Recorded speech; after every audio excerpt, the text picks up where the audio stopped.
에스겔은 성전 환상의 엔딩 장면에서 땅을 배분합니다. 그러면서 그 중앙에 배치된 그 거룩한 구별된 땅의 그 또 하단부의 중앙에 있는 성읍을 주목합니다. 하나님은 그 성읍의 이름을 여호와 삼마라고 지어 주었습니다. 그래서 에스겔서의 마지막 패러그래프의 본문, 이 본문을 여호와 삼마라는 제목으로 말씀을 증거하며 선포할 때에 큰 은혜의 시간이 되시기를 바랍니다. 에스겔은 하나님의 땅을 하나님의 백성들에게 분배하면서 이 중앙의 땅을, 중앙이죠, 북쪽과 남쪽의 그 중앙의 땅을 하나님께 예물로 드리는 땅으로 특별히 구별했습니다. 남북으로는 약 2만 5천 척이에요. 그러니까 한 척이 50cm, 그러니까 2만 5천 척이니까 12,500m, 12.5km예요. 남북으로. 동서로는 서쪽 지중해에서 동쪽의 요단강까지 국경까지 직선으로 쫙쫙 걸어져 있는 길고 좁은 땅이지만 사실은 우리가 들어가면 굉장히 큰 땅이죠. 12.5km를 동서로 전체를 다 이 땅을 특별히 예물로 드리는 땅으로 백성들에게 배분하지 않고 두었습니다. 그 땅을 좀 더 살펴보면 그 땅의 그 중앙부에 성소를 두게 했습니다. 그리고 해석에 따라서 순서가 조금 바뀔 수는 있는데 이 동서남북 여기가 지금 2만 5천 척이 있잖아요. 이것도 2만 5천 척으로 정사각형의 땅을 따로 둡니다. 그리고 양옆으로는 군주의 땅, 왕의 땅으로 배정을 하고, 이건 백성들의 땅이고 왕의 땅. 왕의 땅 이거 너 백성들 땅 훔치지 마, 뺏지 말고 너 땅으로 통치해라고 줍니다. 그리고 그 가운데 땅을 특별히 거룩한 땅으로 정합니다. 2만 5천 척 정사각형.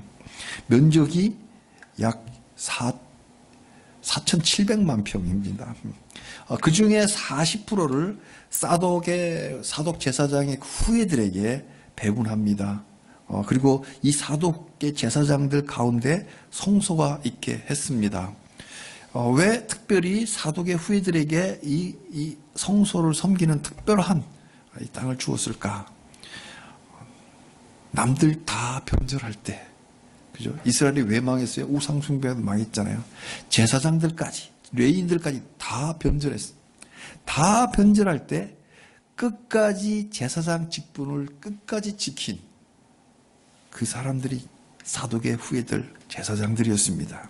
그래서 하나님은 끝까지 직분을 지킨 사람들에게 하나님의 성소를 섬기는 땅을 주었던 겁니다. 사랑하는 성도님들, 하나님은 성도의 직분을 끝까지 지키는 자에게 상을 주십니다. 교회 직분을 작다고 하지 마시기를 바랍니다. 형제의 직분, 이 직분인가요? 작다고 하지 마시기 바랍니다. 우리 집사님들, 권사님들, 우리 장로님들, 그 직분이 어떻게 작다고 하겠습니까? 자기 직분을 끝까지 지킨 자에게 하나님은 상을 주십니다. 요한계시록 22장 12절에 말씀하셨습니다. 보라, 내가 속히 오리니 내가 줄 상이 내게 있어 각 사람에게 그가 행한 대로 갚아주리라. 끝까지 지킨 자에게 상을 주네. 행한 대로 갚아주겠다. 그게 상이에요. 가장 거룩한 상이 하나님께 끝까지 하나님을 섬긴 자에게 주어집니다. 아멘. 그런 다음 다른 레위인들에게도 땅의 약 40%를 하나님 섬기게 했습니다. 그런데 나머지 약 20%가 있어요. 2만 5천 척이니까 만척 5천 척. 이 나머지 20%의 땅이 성경을 읽는 우리들의 시선을 끕니다. 48장 15절에 보니까 그 중앙에 성읍을 세워, 요 땅 중에 가운데 또다시 성읍을 세워서, 도시를 세워서 거주하는 곳, 여기서 사람 살아라. 그리고 전원을 삼으라. 전원 도시. 그 양옆으로 약 370만 평 정도 됩니다. 이게 370만 평의 거대한 경작지를 두게 합니다. 이 중앙에는 가로 세로 500척, 5,000척씩 땅을 세워서 5,000척 안에 가로 세로 4,500척의 성읍을 세웠어요. 그러니까 5,000척이 뺑 둘러 남아 있잖아요. 500척이. 그러니까 250척씩이 성을 딱 둘러싸고 있습니다. 그 부분을 목초지라고, 이 그림이 안 나타나는데 이 주변에 목초지를 두고 여기는 전원, 경작지를 두었습니다. 어떻게 성읍의 그림이 좀 그려지십니까? 어떻게 좀 이렇게 이미지 그림을 누가 그렸으면 자료를 제가 갖고 와서 봤을 건데, 일단 이렇게 말로 한번 상상을 우리가 좀 해봤으면 좋겠습니다. 이 성읍에 거주하는 사람들이 일상 속에서 성 밖을 나오면 동서남북 어디든 약 125m의 그 목초지가 나옵니다. 목초지는 목양을 하는, 양들에게 풀을 뜯게 하는 그런 목초지가 이 도시 성 밖에 나온 125m가 쫙 펼쳐집니다. 그리고 더 나가면 여기가 전원이죠. 양식지. 폭만 이 길이만 5km, 여기서까지 5km예요. 폭이 2.5km. 우리 성경에 척으로 나와 있는데 한 척이 0.5m입니다. 반으로 나누면 되죠. 길이만 5km, 폭이 2.5km의 그 끝없는 광활한 경작지가 펼쳐집니다. 마음껏 경작할 수 있는 전원도시입니다. 전원도시. 우리나라는 산악지대가 많아서 이게 지평선 볼 곳이 별로 없어요. 한 번씩 바다 가봤잖아요. 수평선은 보이는데 지평선은 잘 볼 데가 없는데, 저기 전라북도인가요? 김제평야 가면 지평선이 좀 보입니다. 그 정도밖에 없는데, 제가 한 번은 독일에 갔을 때 함부르크에서 렌터카를 빌려갖고 베를린을 가는데, 함부르크는 북서쪽에 있고 베를린은 북동쪽에 있어요. 달리면서 깜짝 놀란 게 하나 있어요. 말로만 듣던 아우토반을 시속 180km 달리는데, 달려도 끝없이 고속도로 양옆으로 밀밭이 펼쳐지는 거예요. 지평선, 밀밭입니다, 전부. 와. 그 독일의 그 큰 신성 로마 제국의 그 땅에, 정중앙에 그 밀밭이 펼쳐져 있는 거예요. 에스겔 시대에는 자동차가 없었으니까 여기서 약 5km 정도면 사람이 빨리 걸어도, 빠른 걸음으로도 1시간 넘게 가야 됩니다. 빨리 걷기만 해도 1시간 넘게 걸어야 되는 그런 큰 땅입니다. 그러니까 경작을 하면서 간다 그러면 상당히 광활한 농경지가 주어진 겁니다. 에스겔 마지막 본문은 이 성읍을 좀 더 자세히 들여다봅니다. 이 4,500척의 그 정사각형의 그 성읍에 동서남북으로 각각 문이 3개가 있습니다. 들어가는 문이 있잖아요. 성문이. 근데 동서남북으로 3개씩이니까 3, 40이 12개 문이 있는 거예요. 한양, 우리나라 서울의 이 한양은 남대문 있고 동대문, 서대문 있잖아요. 그렇게 문의 이름을 이렇게 붙여놨듯이 이 성문의 이름을 이스라엘 12지파의 이름을 따서 명명했습니다. 그리고 이 성의 이름을 여호와 삼마라고 지어줬습니다. 여기 질문이 하나 생깁니다. 하나님은 왜 에스겔에게 이 거룩한 땅에 배분하면서 20%를 할애해서, 거룩한 땅인데 백성들이 여기서 살게 했어요. 그죠? 백성들이 이 구별된 땅, 거룩한 땅에 하나님께만 드려질 때 거룩하다고 하는 구별인데 왜 백성들 여기에 거주하는 이런 전원도시를 환상 속에서 보여주셨을까? 에스겔이 환상으로 본 이 멋진 전원도시 여호와 삼마는 무엇을 말씀하시는 걸까? 질문이 생깁니다. 에스겔 성전 환상의 특징은 실제로 그렇게 되리라고 하는 문자적 예언의 말씀이 아니라 상징적인 말씀이기 때문에 하나님이 보여주신 이 환상 도시에 갖는 이 특징들 있잖아요. 이 상징들. 이 특징들이 상징하는 이 바를 통해서 하나님이 무언가 말씀하고 계신 겁니다. 누구에게요?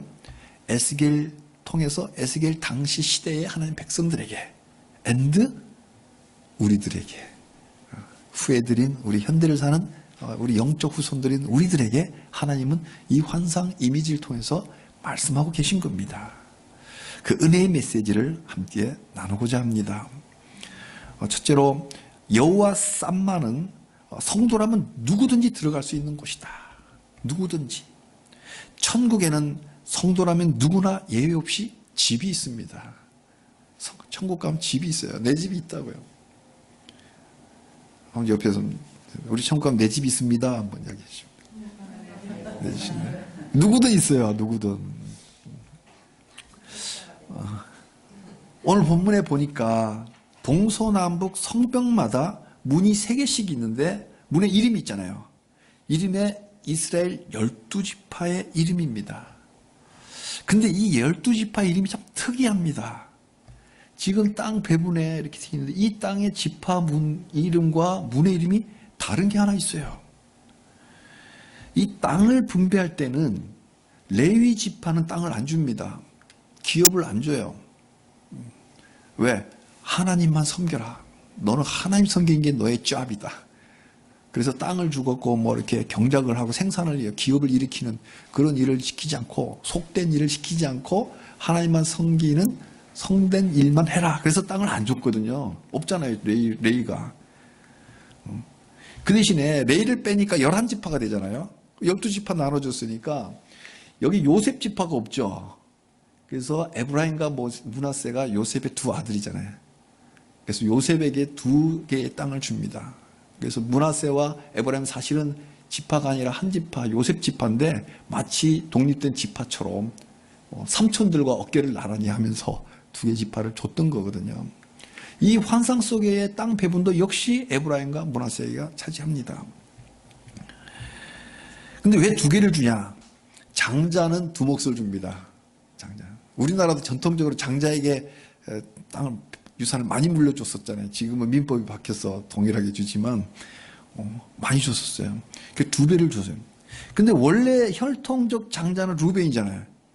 근데 루벤이 아버지를 배신했기 때문에 장자의 명분을 뺏기고 실제 역할을 전혀 못하고 요셉이 우리 창세기 마지막 보면은 그 7년 기근 동안에 그 가족을 살리는 그 장자 역할을 한 거예요. 맏아들 역할을 했기 때문에 요셉이 그 역할을 에브라임과 므낫세 2지파를 차지한 거예요. 2몫을 차지한 거예요. 그리고 그 후에 유다가 가문을 일으킵니다. 하나님의 가문을 일으켜요. 실제로 유다도 형편없는 사람이었잖아요. 그러나 다시 이 가족을 이끌고 하나님의 가족으로 이끌인 그것이 컸기 때문에 유다가 사실은 장자 역할을 합니다. 큰 장자 역할에서 지금도 유대인이라 그러잖아요. 12명 중에 1명인 유대인의 지금까지 이름을 따오고 있습니다. 그런데 역사상 이렇게 흘러왔고 그랬는데 이 에스겔이 본 이 환상 속에 본 성문의 이름에 이 이름이 아니에요. 2개가 다릅니다. 북쪽의 문이 무슨 문? 레위 문이 나오잖아요. 레위 지파에게 땅을 준 일이 없는데 레위 문이 나와요. 그러다 보니까 레위가 원래 자기 자리 차지하니까 어떻게 돼요? 요셉 문으로. 에브라임과 므낫세 문이 없어요. 에브라임 문과 요셉 문이 아니라 아버지 이름을 따서 요셉 문으로 그 2지파는 근로성으로 들어가는 거예요. 와, 이건 대단히 중요한 상징입니다. 여호와 쌈마라는 하나님이 준비하신 이 전원 도시에는 레위 지파에게도 출입문이 주어졌다. 그러니까 하나님 백성이라면 12지파라고 하는 상징을 갖고 있는 우리 영적 후손입니다.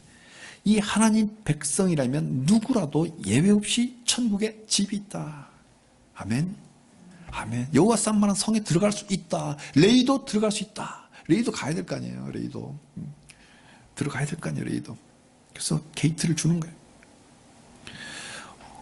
에스겔이 이 환상을 본 뒤로 700년이 흘러서 사도 요한이 반모섬에서 그 환상을 보잖아요. 그 요한계시록 21장 거룩한 성이 나오잖아요. 그 거룩한 성에도 에스겔의 성처럼 동서남북에 문이 3개가 있는데 이스라엘 자손 12지파의 이름을 써져 있어요. 거기에는 이름이 하나하나 거명하지 않지만 12지파의 이름이니까 분명히 거기는 레이문이 있는 거죠. 이게 연결이 되는 거예요. 에스겔이 본 성문과 사도 요한이 본 성문의 차이점이 딱 하나 있다면 에스겔은 아직 구약시대이기 때문에 이 12지파의 상징성으로 하나님의 백성을 갖고 있지만 사도 요한은 좀 더 구체화됐기 때문에 그 문 밑에 있는 기초석에 예수님의 12제자, 12사도의 이름이 적힙니다. 그래서 신구약 모든 백성들, 신구약 모든 백성들, 구약의 혈통적 이스라엘인들 말고 이스라엘인들 중에 주님을 받아들인 그 백성들, 그리고 신약 시대에 주님을 받아들인, 주님을 하나님의 아들로 나의 구주로 받아들인 그 하나님의 백성들은 누구나 다 그 천국문에 들어간다. 그러니까 우리 자존감을 가지시기를 바랍니다. 아멘. 의외로 자존감이 낮은 분이 있어요. 자존감을, 그렇다고 자만심과는 달라요. 그죠?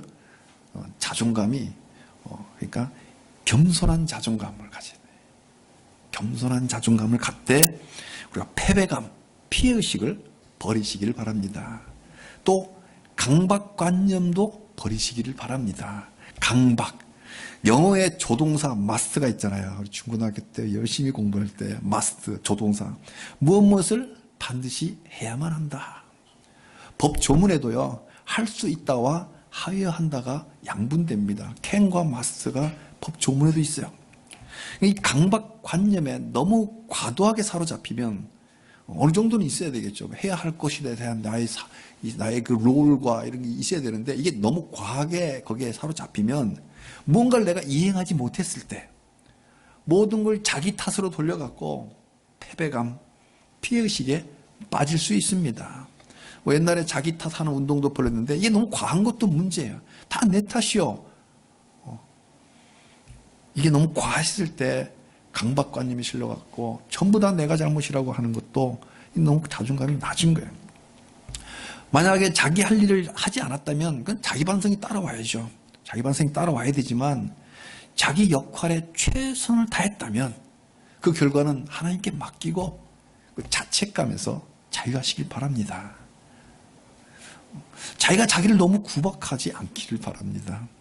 왜냐면요, 하나님은 나에게도 여호와 쌈마, 하나님의 전원도시와 전원주택을 지어주셨기 때문입니다. 아멘? 새하늘과 새 땅에 들어갈 문을 성도라면 누구에게나 열려져 있습니다. 그러니 자존감을 가지고 또 우리가 보물을 땅에 쌓지 말고 하늘에 쌓아두길 바랍니다. 우리는 하늘에 속한 사람으로서 이 천국 소망을 가지고 겸손한 자존감을 갖고 천국 소망으로 살아갈 때, 근데 어떻게 염세주의로 사는 게 아니라 이 땅을 당당하게 살아가시기를 축복합니다. 둘째로 여호와 쌈마는 절대 지루한 곳이 아닙니다. 우리를 보람차게 하고 행복하게 하는 잡이 계속되는 즐거운 곳입니다. 콘도에 휴양 가서 2박 3일 노는 거지, 그것도 거기 가서 일주일, 열흘, 10년, 100년, 1000년 살아라고 하면 살 것 같아요? 뭔가 일이 있어야 돼요. 19절에 보니까 이스라엘 모든 지파 가운데에 그 성읍에서 일하는 자가 그 땅을 경작할지니라. 이 땅을 경작한다고 돼 있어요. 이 성에 사는 사람들은 놀고 먹는 게 아니고 이 땅을 경작할 거다. 이 125m의 목초지에서 양들을 끌고, 뭐 강아지만 끌고 다니면서 해피하게 느끼지 마시고 양들을 끌고 다니면서 풀을 뜯어 먹을 때 행복하잖아요. 우리 아이들이 막 잘 먹을 때 행복하잖아요. 이렇게 양들을 먹이고, 그리고 좀 더 나가면 이 5km의 길이 5km의 그 광활한 경작지에서 이 여호와 쌈마에 사는 이 백성들이 경작하면서 또 추수하고 양식을 얻으면서 행복해 할 것입니다. 배짱이처럼 무의도식하는 곳이 여호와 쌈마가 아닙니다. 놀고 먹는 것은 그건 행복이 아닙니다. 왜냐하면 하나님은 창조의 하나님이잖아요. 그리고 하나님은 지금도 일하시잖아요. 지금도 일하시고 계세요. 우리들에게 은혜 주시는 일, 우리를 보호하시는 일을 하고 계시기 때문에 하나님의 형상대로 지어진 우리도 일을 해야만 삶의 보람을 느끼고 행복해질 수 있습니다. 그렇지 않습니까? 형제님, 새끼 밥만 먹고 아무것도 하지 말고 가만히 있으라 그러면 행복하겠어요? 그렇잖아요. 우리에겐 일이 있어야 돼요. 그런데요, 현실은 일이 너무 고달픕니다. 정신이 하나도 없을 정도로 너무 어지러울 때가 있고, 일하다 보면 속상할 때도 있고, 눈물 날 때도 있고, 퇴근할 힘이 없을 정도로 집에 가야 되는데 집에 갈 힘이 없어. 너무 힘들어서 몸이 너무 지칠 때도 있고, 그리고 어쩌다 사기라도 당하면 고통 속에서 좌절하기도 할 것입니다. 원래 복이었던 이 잡이, 일이, 워킹이 하나님 주신 복인데 왜 이렇게 고통스러워졌을까요? 에덴에게 처음에 아담에게 땅을 정복하라, 그리고 모든 생물을 다스려라, 이런 일을 주셨잖아요. 그건 행복한 것. 근데 왜 이렇게 일이 고통스러워졌을까요? 인간의 죄 때문입니다. 아담은 죄 때문에 평생토록 수고하고 이마에 땀을 흘려야만 먹을 수 있게 되었고 가족을 부양할 수 있게 됐고, 하와는 출산의 고통이 엄청나게 커졌습니다.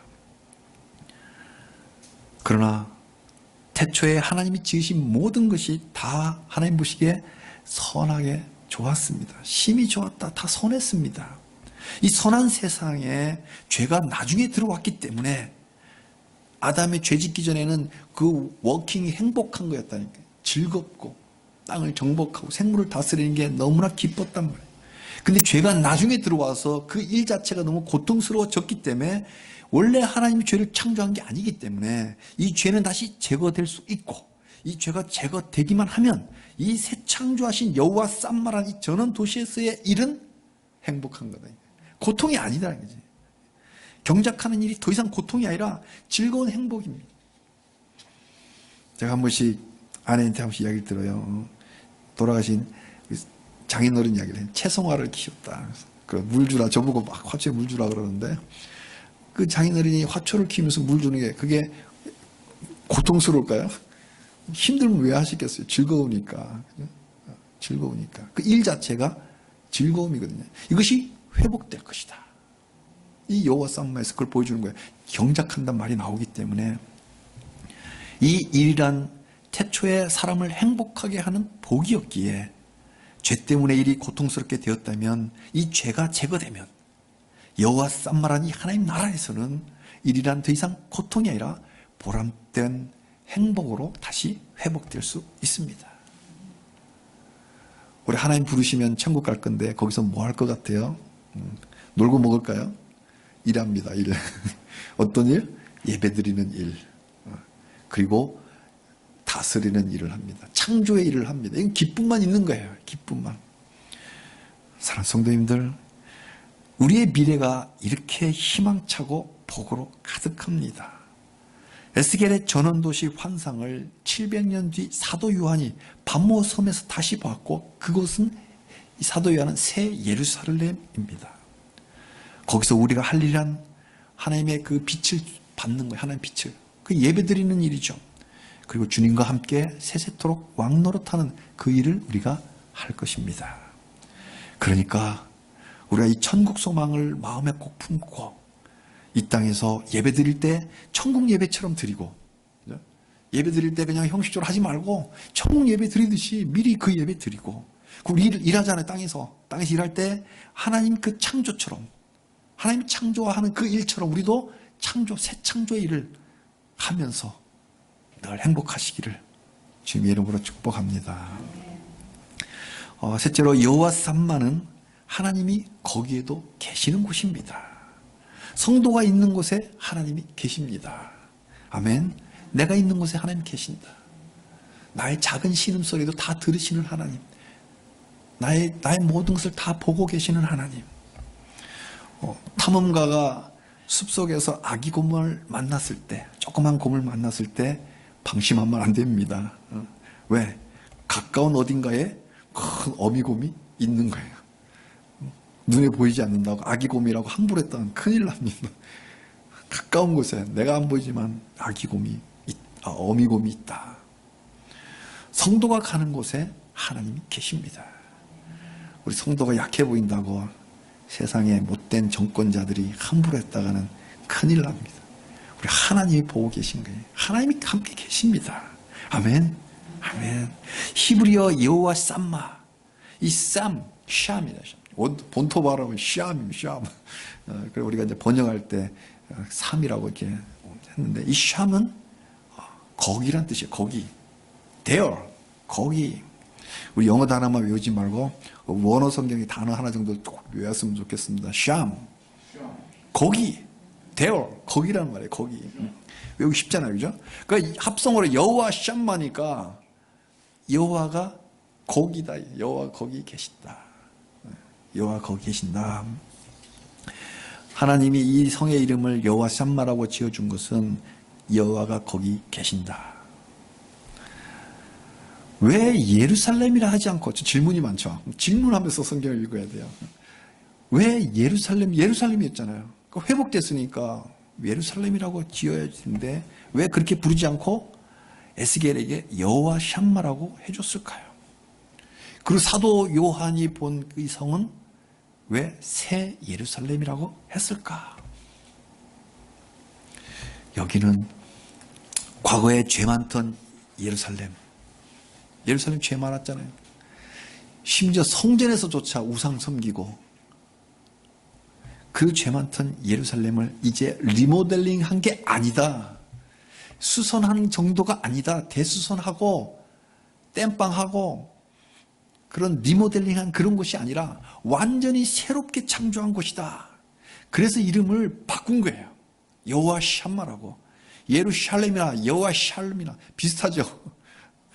비슷하지만 어느 유희가 아니라 그렇다기보다는 완전히 새로운 예루살렘이다.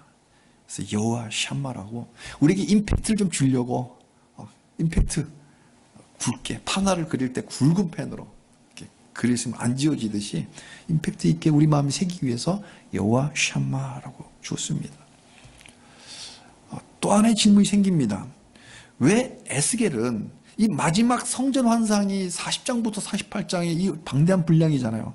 이 성전 환상할 때 뭐라고 했어요? 지금까지 하나님의 영광이 성전에 다시 돌아와 그 성전에 가득한 걸 봤고, 그리고 성전 문지방 앞에 그 제단도 새롭게 했고, 그 문지방에서 그 은혜의 강이 흘러나와서 흘러 대지를 적셔 죽은 바다 사해도 지중해처럼 살려내는 그 부흥을 선포했잖아요. 이게 다 성전이잖아요. 하나님이 임재하신 곳. 이것을 계속 선포해 왔는데 왜 에스겔은 성전 밖에 백성들이 살아가는 이 세속적인 도시에 여호와 샴마라는 여호와가 거기 계신다고 선포를 하는 걸까요?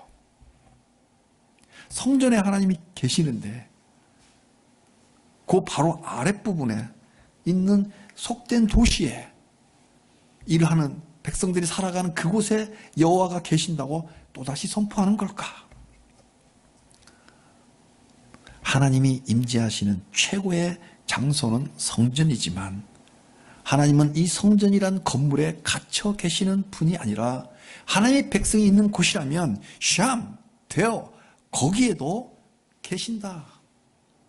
강조하는 거예요. 여호와 샴마, 여호와께서 거기에 계심을 너희들이 좀 알아라 라고 강조하는 거예요. 그러니까 하나님 메시지예요. 야, 나는 성전에 가장 그 지성소에서 강렬하게 임재하여 너희들의 예배를 받으며 너희와 교제하기를 원하노라. 그런데 말이야, 내가 여기에만 갇혀있는 그런 신들이처럼 그런 신 중에 신 하나가 아니야. 나는 너희들이 있는 그곳에도 내가 있단다. 이 말씀 하시는 거예요. 이 말씀은 에스겔만 들은 게 아니에요. 에스겔만 환상 속에 들은 게 아닙니다. 사도 요한도 들었습니다. 요한계시록 21장 3절입니다.